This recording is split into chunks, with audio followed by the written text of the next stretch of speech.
ఉండాలి. ఏ కారణం లేకుండా నిన్ను ఇతరులు విమర్శిస్తున్నారంటే నువ్వు చేస్తున్న పనిలో విజయం సాధించబోతున్నావని అర్థం. ఆ కారణంగా ఎదురయ్యే విమర్శ నీ విజయానికి నాంది అవుతుంది. పొగడ్త కంటే కూడా విమర్శ చాలా విలువైంది. కళ్ళకు కమ్మిన దర్శపు పొరల్ని తొలగించి మన లోపాల్ని తెలుసుకునే అవకాశం కల్పిస్తుంది. అదృష్టం కోసం ఎదురు చూడడం కంటే అవకాశాన్ని సృష్టించుకోవడమే అత్యంత సులభం.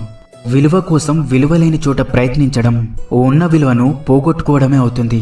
విలువ అనేది తెలుసుకోలేని వ్యక్తి దాన్ని ఎప్పటికీ సంపాదించలేడు. సంపాదించినా నిలబెట్టుకోలేడు.